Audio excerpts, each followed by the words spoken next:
Hi,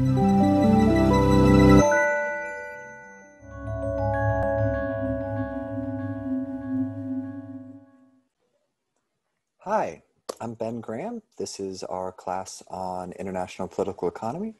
And today we're working on comparative advantage, right? So we've started with the truly fundamental nuts and bolts of supply and demand. And now we're moving into kind of the next most fundamental thing in economics and the next really kind of key tool that we need to understand the politics of the global economy, right? Which is the principle of comparative advantage, right? And I'm going to start with this quote from Stanislav Ulam, who is a mathematician and a nuclear physicist who was ragging on the social sciences. And, Paul Samuelson, who holds a Nobel Prize in economics, sort of came to the defense of the social sciences. He was prodded for something that was both true and non-trivial, because Ulam was sort of saying, like, look, either you guys are trying to answer big, important questions, but you're not sure if you're right or not, or the things that you're really confident of are just trivial. What's both true and non-trivial? And Paul Samuelson said the principle of comparative advantage, right? So that's what we're working on today. We're bedrocks, fundamentals today. Okay.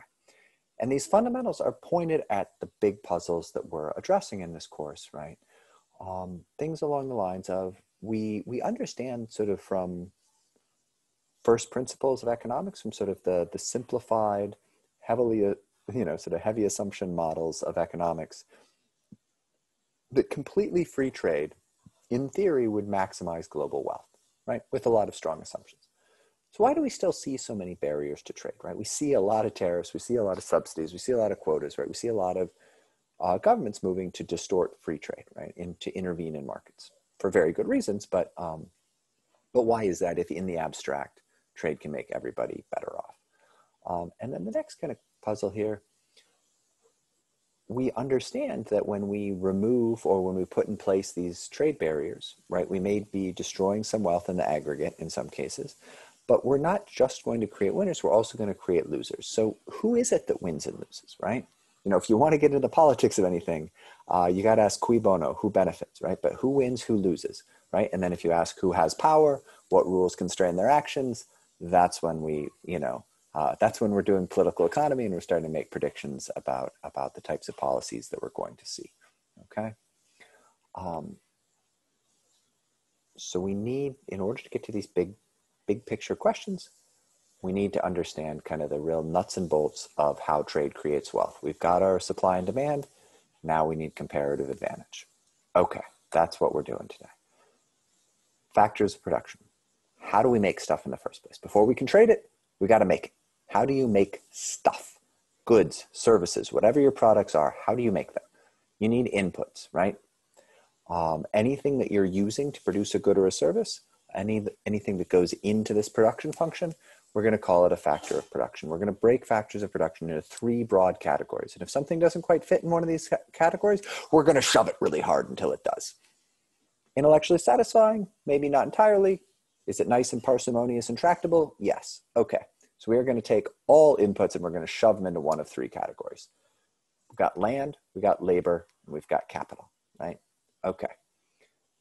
So land, if you think about sort of the basic economic production function, the simplest economic, well, maybe not the simplest, but a very simple economic production function that's been fundamental in human history is sort of basic subsistence agriculture, right? You've got labor and you've got land. You've got an individual who's working the soil, planting, tilling, weeding, and then harvesting a crop, right? And then eating that food.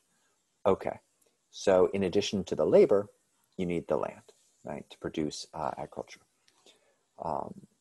You also need at least a small amount of land to set up a factory on for manufacturing or to build the tower in which your law firm is, or right. So even Facebook has a headquarters, right? And they have a little bit of land. Do you think about like land as being an important input into the production of a social media platform? Like, no, it's not a particularly important input, but still at least some land is used, right?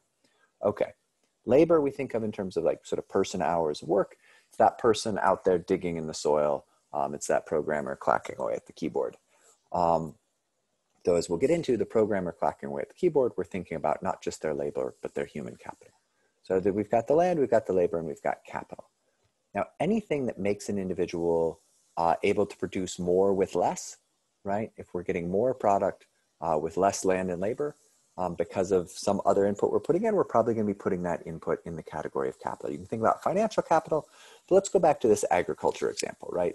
So if you've got somebody digging in the dirt with their hands and planting seeds and harvesting by hand and doing all of that, right? If this person has no capital they're working with, they're not going to be able to grow a lot, right? But if you give that person a hoe, right? Okay, now they're a much more efficient worker. They can actually farm a much larger area. With the same amount of land and labor, you can produce a lot more crop. Now, instead of just a hoe, give that person a plow and a horse to pull the plow.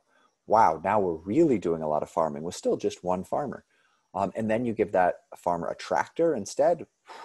Now you give them, you know, a robotic combine or a team of robotic combines and drones to help track where the combines are and to spray the fertilizer and all this sort of thing.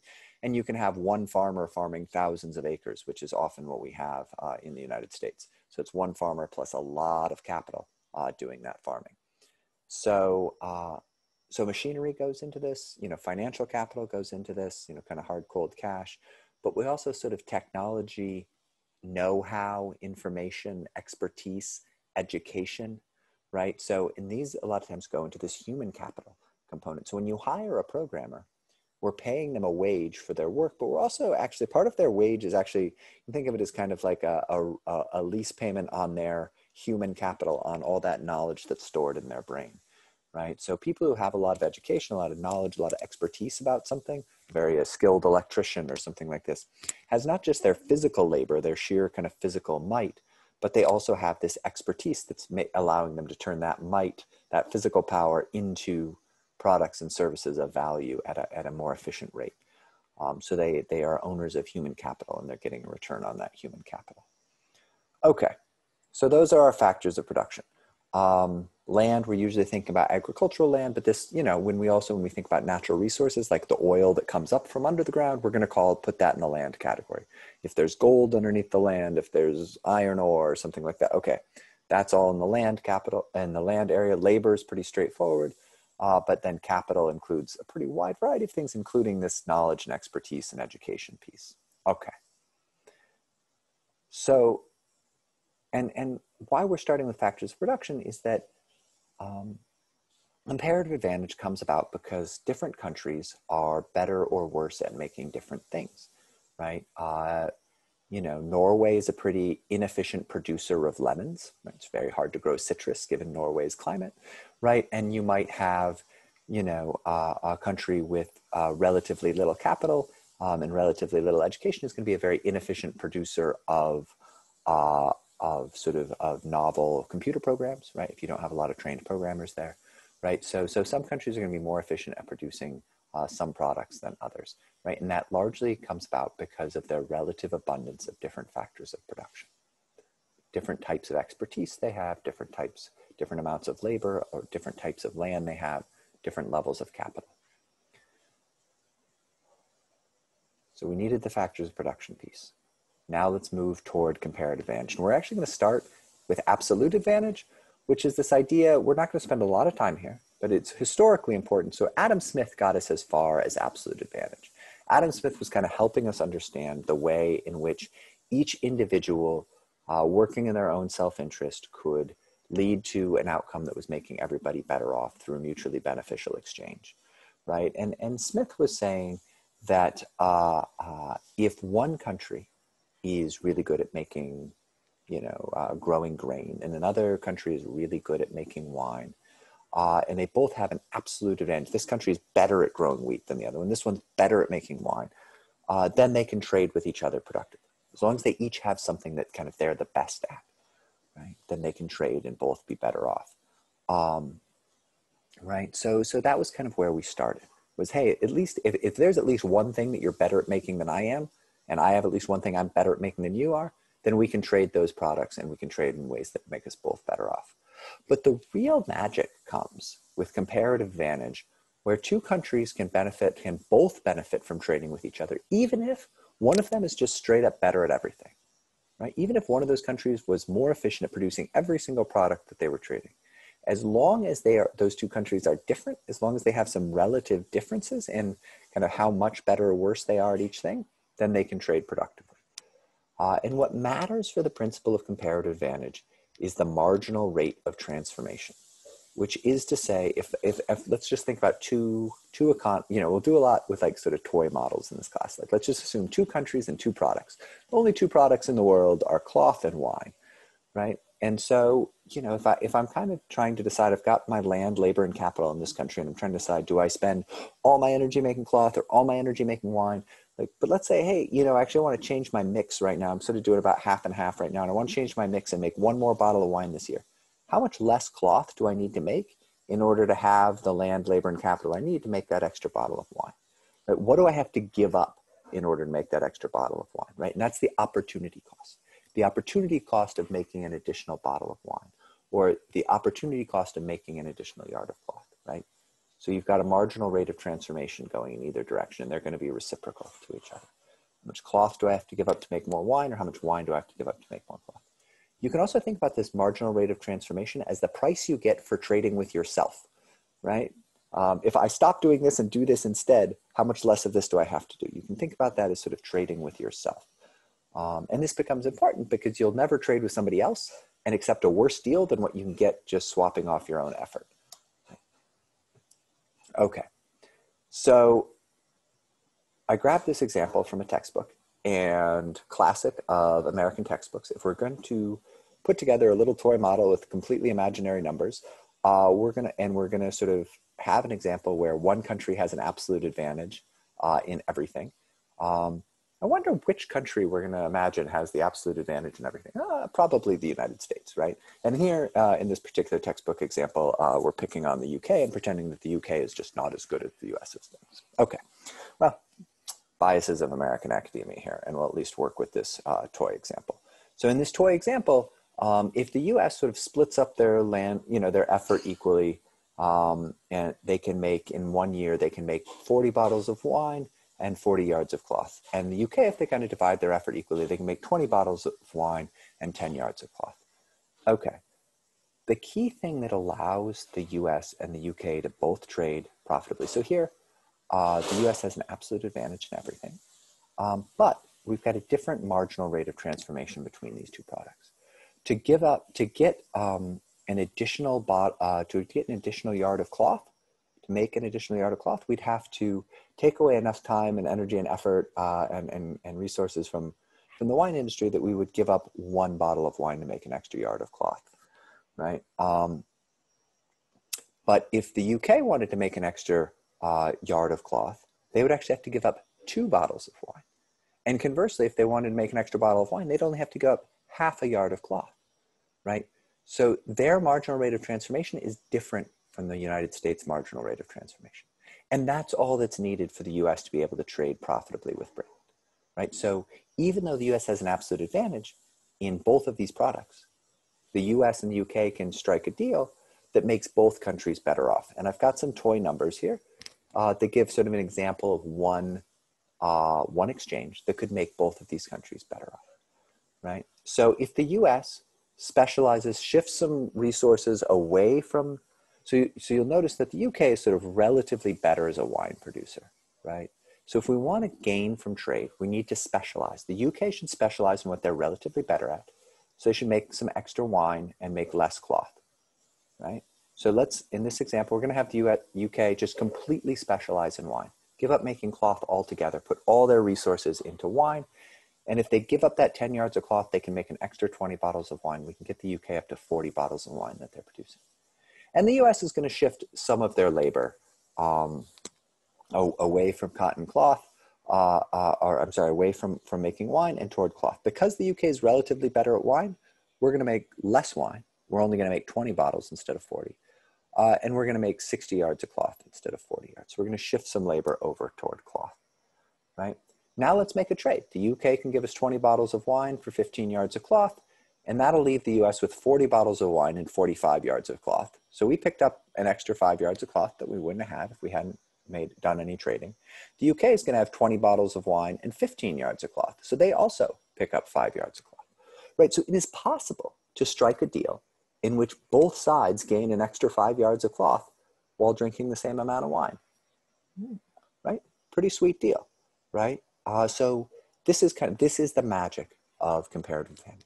Now, I made up some toy numbers for this exchange such that the US and the UK gain equally. There's no magic that says what that rate of exchange needs to be in terms of like allowing both sides to benefit equally. No side's going to make a deal that makes them worse off than they would be just trading with themselves. But there's no reason that the US couldn't capture 95% of the gains or that the UK couldn't capture 95% of the gains. And we'll be talking quite a bit over the next few classes about what leads into one country gaining more than the other in certain circumstances. So we've done this so far with this little two-country, two-product model. But there are more than two products in the world, right? The entire global economy is not just cloth and wine, right? And so when two countries are trading with each other and you think about like trying to predict who's going to make what, you can kind of rank the products by the, sort of the degree of comparative cost, like who's relatively more efficient at what. This is a super dated example, but I like it okay. So you can kind of think about like this is kind of like a 90s example, I think probably is when this was most accurate. So the US is a very efficient producer of petrochemicals. Because we have a lot of natural gas and a lot of oil in the United States, then it's very efficient to do to break those those hydrocarbons apart into different petrochemicals right in the US. And because it was already efficient to do it right there because of the location, we've developed also a lot of expertise in that. So the US is great in the petrochemical area. We're super efficient. Whereas Japan's never developed that industry because they don't have a lot of oil and natural gas, right? They import most of that. And so that's not so importing that, splitting it apart and sending it back again, not super efficient. So they've just never developed expertise there. So the US has a super strong comparative advantage in that because we're really quite good at it and they really aren't. They've never invested there. Now, at this point in time, the US actually is a decent semiconductor manufacturer. As of like 2020, I would say it's Taiwan, it's South Korea, it's China, it's the United States. I think the EU does some as well. It's fairly spread out, but China is no longer, Japan is no longer kind of a global leader there, but they were one of the early innovators there. So they used to be a real global leader in semiconductors. Now they've moved on to some other things. Honestly, I don't know what steel is doing there. I had never been aware, and I should look this up. Again, I grabbed this out of a textbook. I'm not sure what Japan's steel industry is like, but you'll notice like both the US and Japan, pretty good car manufacturers, right? And we drive some Japanese cars, they drive some American cars, right? You'll get trade going both ways. These are, automobiles, both countries are globally competitive. Same thing with like the production of computers, right? We've got a little bit more of an aerospace industry. Okay, so you kind of have a lot of different products going back and forth. It's kind of we don't want to hang up too much on this particular kind of example here, but this idea that we kind of have a range. And honestly, like really in the modern economy, when you're thinking about particularly wealthier countries trading with each other, there's real stark differences in terms of like what you can grow in one country versus what you can grow in another. Once you've got two countries with quite a lot of capital sloshing around, quite a lot of educated people, it gets pretty idiosyncratic and pretty fine grained about like who's best at what. Like sort of for a little while, this country will be making all the really good films in this area, but then suddenly this, you'll get a film industry that pops up over here. You'll get an advertising sort of, a lot of creative advertising agencies sort of popping up in this country over here. And, suddenly Denmark's got all the great advertising, and then Denmark's got the good social media and not so much the advertising anymore. It kind of pops around a little bit more once you move away from sort of like just foundational kind of like weather and soil kind of stuff that doesn't move very quickly. Okay. Just as there are more than two products, there are more than two countries, right? So it's nice to have these little toy models, but we have multiple countries, multiple products, and so you get multilateral trade that's really pretty complex, right?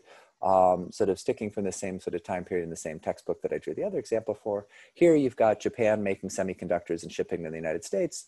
The US in their aero industry shipping a bunch of Boeing planes to OPEC countries. These are like, Oman or Saudi Arabia or Iran or Iraq, right? So shipping aerospace to them, and then them exporting oil to Japan, which we sort of noted was sort of natural resource scarce, right? Okay, so this would be sort of like multilateral trade. So it's not just back and forth between two countries, you'll get it going every which way. Okay, so the world's more complex than our toy models. Um, the thing that we're going to start moving toward here is we're going to be moving toward who wins and loses, right? So we had this great sort of toy example, and we were able to say, hey, look, we can trade back and forth in a way that where the US has an extra 5 yards of cloth and the UK has an extra 5 yards of cloth. So we've got no losers here. Everybody wins. At the national level, yes. But when you have specialization, then you have people losing out, right? And so in this example, the US is shutting down some vineyards and taking the capital and the labor that used to be working those vineyards and putting that into manufacturing cloth, growing more cotton or and spinning more yarn and weaving more cloth, right?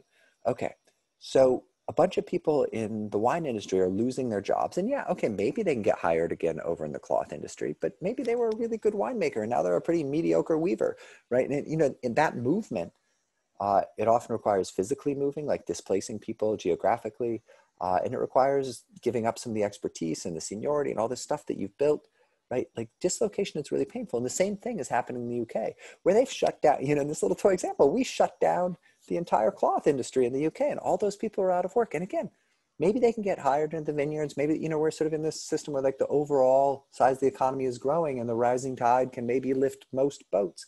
But this dislocation of kind of losing your job, losing your livelihood, and being told like, oh, I know, that the manufacturing plant you used to work in Ohio has shut down, and you've lost your job. But hey, there's lots of good fracking jobs in North Dakota. So just pick up your family, move to the Dakotas, and take a job as a roughneck on an oil field up there, right?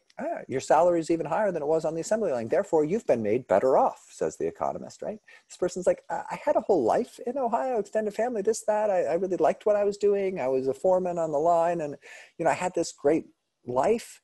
And now you want me to go do this whole other thing in this whole other place where I know nobody and have to move my whole family. Like, no, that's not actually making me better off. Just because my wage is 10% higher, that doesn't mean I'm better off as a person, right? So this dislocation is real. And people who are losing their jobs, when we specialize and we sort of shut down industries that are less competitive, right? And we have creative destruction. The human cost of that can be really high. Like, yes, okay, that is how economic growth happens, and this specialization has unlocked incredible riches in the world, and we don't want to look down our nose at that, right? When we're looking at those charts in the first class, where we just see global poverty falling off, just ramping down over the last 20, 30 years, like, I mean, that's amazing, and it's incredible, and it is the magic of comparative advantage and free trade that have unlocked that. But we also can't lose track of the cost of this dislocation, right? That efficiency does also come at a cost. So we're going to be wrestling with that throughout this class. Okay. And that's where we're wrapping today. Thank you so much for being with me.